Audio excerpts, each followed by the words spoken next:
السلام علیکم، آداب. میں ہوں محی الدین آزاد. کہ ہمیں سوشل اینیمل رہنا چاہیے، پولیٹیکل اینیمل نہیں بننا چاہیے. آپ 2000 10,000 لوگوں کو ڈرا سکتے ہیں، لیکن آپ 18 کروڑ لوگوں کو نہیں ڈرا سکتے. السلام علیکم، آداب. میں ہوں محی الدین آزاد، اور آج میرے ساتھ ایک ایسی شخصیت ہے جو کسی تعارف کی محتاج نہیں، جو ایک صحافی اور مصنف کے ساتھ ساتھ اردو اکیڈمی کے سابق وائس چیئرمین جناب پروفیسر اختر الواسع صاحب ہیں. آج میں ان سے جاننے کی کوشش کروں گا کہ یو پی میں مسلمانوں کو جو سیاسی حالات ہیں وہ کیسے ہوں گے، اور ان کے سیاسی مستقبل کے بارے میں چرچا کرنے کے لیے آج میں اختر الواسع صاحب کے پاس موجود ہوں. سر، NIN میں آپ کا استقبال و سواگت ہے. جی شکریہ، بہت بہت. سر، آپ سیاست پر اور سماج پر دونوں پر گہری نظر بنائے ہوئے ہیں. کئی مضامین آپ کے شائع ہوئے ہیں، تجزیہ نگار بھی ہیں. ابھی موجودہ وقت میں 5 ریاستوں میں الیکشن کا، چناؤ کا تاریخ کا اعلان ہو چکا ہے. اس میں سب سے خاص طور پہ جو دیکھا جاتا ہے وہ یو پی کا دیکھا جاتا ہے. یو پی میں مسلمانوں کا سیاسی جو حال لائے ہوئے ہے وہ سیکولر پارٹیوں کی بھیڑ چڑھ گیا ہے.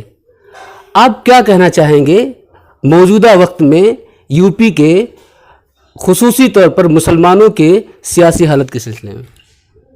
دیکھیے، پہلی بات تو یہ کہ ہمیں سوشل اینیمل رہنا چاہیے، پولیٹیکل اینیمل نہیں بننا چاہیے. سب سے بڑی بات یہ ہے.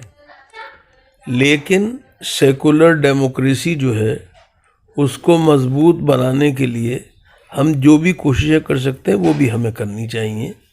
ہمیں الیکشن سے گریز اور پرہیز نہیں کرنا چاہیے، لیکن ہماری اپنی ترجیحات ہو سکتی ہیں اور ہونی بھی چاہیے، اور ان کے مطابق ہم ووٹ دیں.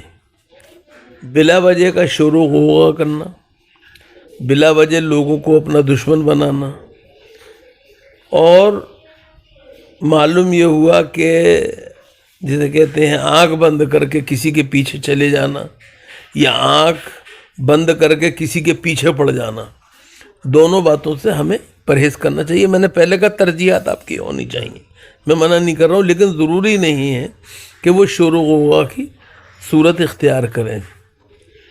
جو بار بار کہا جا رہا ہے کہ مسلمان کو ووٹ بینک سمجھ لیا، سوال یہ ہے کہ سمجھنے والے کا قصور جتنا ہے اتنا ہی ان لوگوں کا بھی ہے جنہوں نے اپنے کو سمجھنے دیا اس حیثیت سے. یہ بھی ہمیں غور کرنا چاہیے. تو اس صورتحال میں ہمیں سوچ سمجھ کے انتہائی فراست سے فیصلے کرنے چاہیے. میں چونکہ سیاسی طور پہ عملی سیاست سے اجتناب کرتا ہوں، ووٹ دیتا ہوں، اس لیے وہ کام کروں گا. میں 4 سال 11 مہینے 29 دن میں اپنی رائے بھی دیتا ہوں، 30ویں دن بھی دوں گا، لیکن وہ دوسرے انداز کی ہوگی. تو اس بات کا میں اس لیے یہ بات آپ سے کہہ رہا ہوں کہ ہماری پرابلم یہ ہو گئی ہے کہ ہم جو ہیں ایک طرح سے تالی اور گالی جو ہے ان پر اس پہ یقین رکھتے ہیں. اس سے باہر نکل کے آنا چاہیے. جی، ہمیں یہ دیکھنا چاہیے کہ کس سے ہمارا معاملہ صحیح ہوگا. ہو یہ رہا ہے کہ آج آپ معاف کیجئے گا، اس وقت کہیں کے نہیں، سچی بات یہ ہے، آپ کو غور کریں تو سیاسی جو نام نہاد سیکولر سیاسی پارٹیاں ہیں وہ آپ کو خاطر میں نہیں لا رہی ہیں، اپنے اسٹیج پہ مناسب اور جو جگہ ہونی چاہیے وہ دینے کو تیار نہیں ہیں. آپ سے وہ یہ نہیں کہہ رہی ہیں کہ آپ ان کا چہرہ کوئی ان کا ہے آپ میں سے.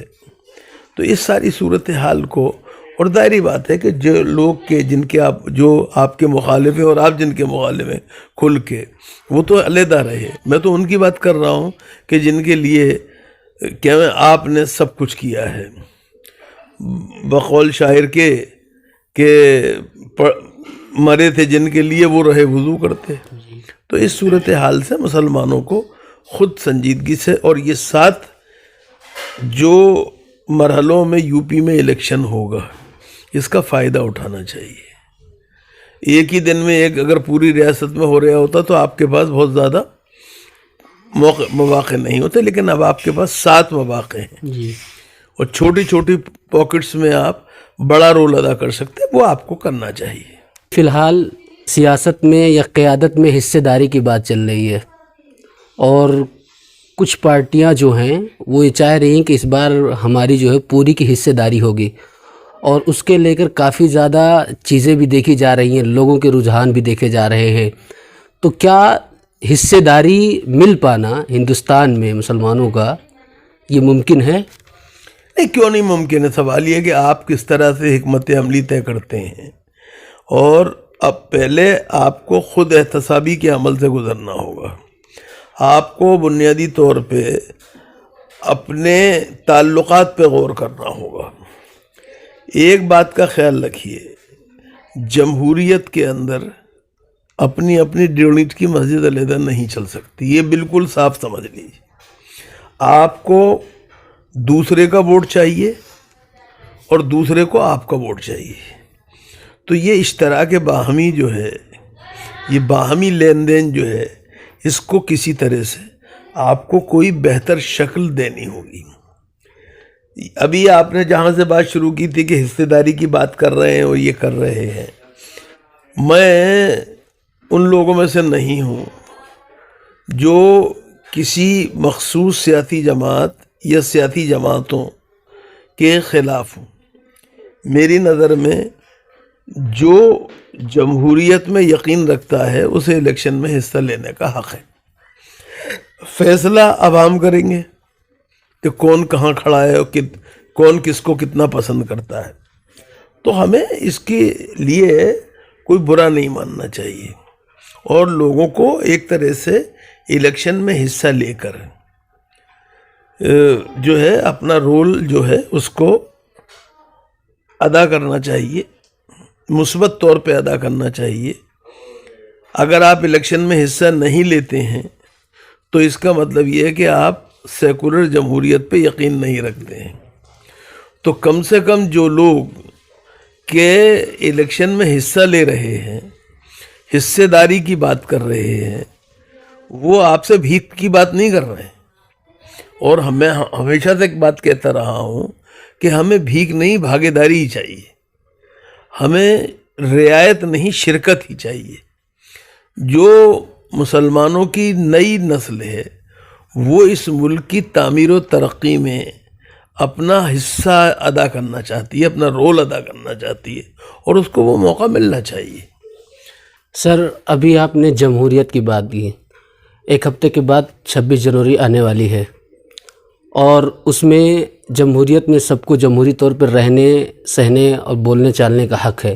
ابھی کچھ دنوں پہلے دھرم سانسد کے نام سے اس میں وہ چیزیں ہوئی جو ایک خاص طبقے کو لے کر نشانہ بنایا گیا. اور ابھی جب 26 جنوری آئے گی، پورے دیش میں، پورے ملک میں بڑے ہرش و الاس کے ساتھ، بڑی خوشی کے ساتھ 26 جنوری منایا جائے گا. تمام لوگ اس میں شرکت کریں گے، تمام مذاہب کے لوگ. لیکن کہیں نہ کہیں آپ کو نہیں لگتا ہے کہ جمہوریت کو کہیں نہ کہیں نقصان پہنچانے والے کچھ لوگ بھی اس میں؟ دیکھیے، کچھ لوگ جو ہیں وہ بلا شبہ، جو آپ نے مجھ سے بات کہی ہے، ہریدوار سے لے کے رائے پور تک، دہلی سے لے کے سون بھدر تک جو چیزیں ہوئی ہیں وہ تکلیف دہ بھی ہیں، افسوسناک بھی ہیں، اور میرے نزدیک وہ ملک کے لیے بہت نقصان دہ ہیں مجموعی طور پہ، خود ایک فرقے کے خلاف نہیں. جی، آج جس دنیا میں ہم رہ رہے ہیں، یہاں پہ آپ 2000 10,000 لوگوں کو ڈرا سکتے ہیں، لیکن آپ 18 کروڑ لوگوں کو نہیں ڈرا سکتے. اس کا خیال رکھیے، یہ سب کو پتہ ہونا چاہیے. دوسری بات جو ہے وہ یہ کہ ایسی قوتوں کو شکست دینے کے لیے ہی جمہوریت کا مضبوط ہونا ضروری ہے، اور سیکولر جمہوریت کا مضبوط ہونا۔ اور آپ معاف کیجیے گا، جب آپ نے بات چھیڑی دی ہے تو بات جو ہے وہ یہ بھی ہے کہ ہمارے بیچ میں بھی کچھ لوگ ایسے ہیں، جب وہ بھی مٹھی بھری ہیں، جی معاف کیجیے گا، جو کہ یہ چاہتے ہیں کہ ہندوستان سیکولر رہے، وہ نہیں۔ تو یہ رویہ چلنے والا نہیں ہے۔ ہندوستان سیکولر رہے گا، ہے، اسے رہنا چاہیے۔ ہندوستان کو جمہوریت پسند تھی اور اس کو جمہوریت کو مضبوط ہونا چاہیے، اس لیے کہ سیکولر جمہوریت کی یہ برکت ہے کہ اس ملک میں ہم نہ حاکم ہیں نہ محکوم، بلکہ اقتدار میں برابر کے شریک ہیں۔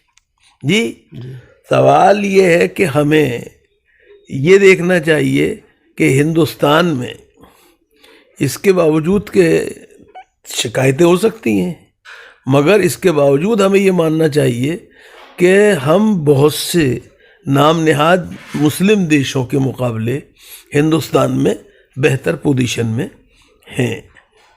دوسری بات جو ہے، جہاں تک آپ کو جو لوگ کے پارٹیسپینٹس تھے، شرکا تھے دھرم سنسدوں کے، یا متعلقین تھے، یا ان کے بنیاد گزار تھے، جی ان کا تو آپ کو نے تذکرہ کیا، لیکن ہندوستان کے فارمر آرمی چیف سے لے کے اور نیچے تک کے لوگوں نے جس طرح اس کی مخالفت کی ہے، بیانات دیے ہیں، جی سپریم کورٹ گئے ہیں، آپ اسے بھول جاتے ہیں۔ ہندوستان میں ہمیں یہ نہیں بھولنا چاہیے کہ مٹھی بھر کچھ ہندو ہیں جو کہ ہندوتوا کی نام پر ہندوستان کو نقصان پہنچانے کی کوشش کرتے ہیں۔ انہیں مسلمانوں سے بیر ہے، مجھے ہندوستان سے محبت ہے۔ جی میں ان کا خلاف اس لیے ہوں کہ وہ ہندوستان کی جڑیں کھودنے کی کوشش کر رہے ہیں، وہ جس شاخ پہ بیٹھے ہوئے اسی کو کاٹنے کی کوشش کر رہے ہیں۔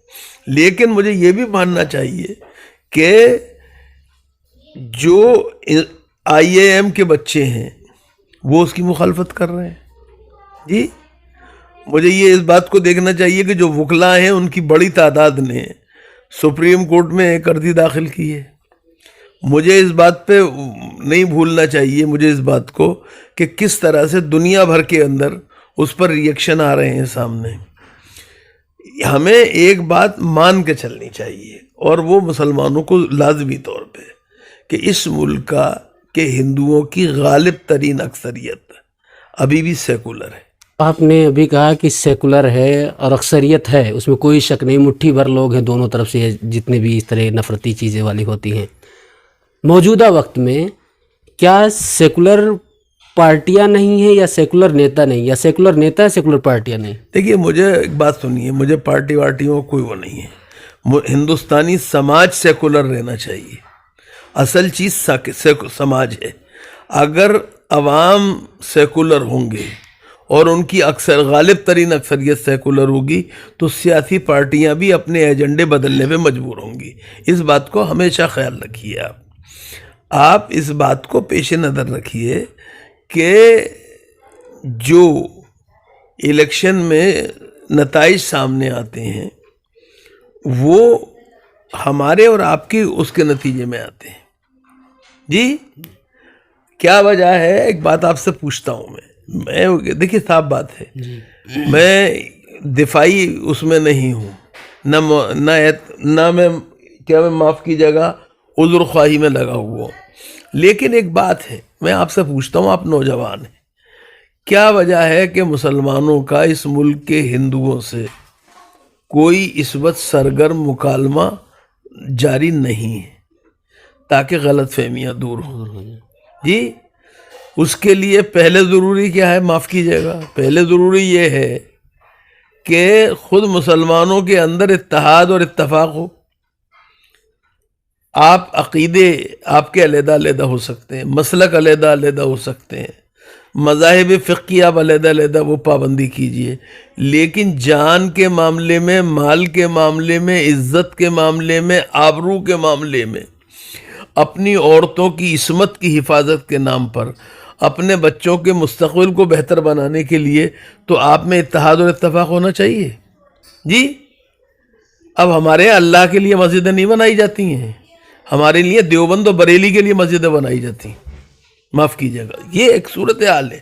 اب اس کا نتیجہ یہ ہو رہا ہے کہ اس بکھراؤ کا نتیجہ یہ ہے کہ ہم غیروں میں بھی پہنچنے کے، چونکہ ان کو ہمیں بتانا پڑے گا کہ ہم پہلے مسلمان ہیں، بعد میں دیوبندی و بریلوی، جی تو ہم نے مکالمہ ایک طرح سے بند ہو گیا کہیں نہ کہیں۔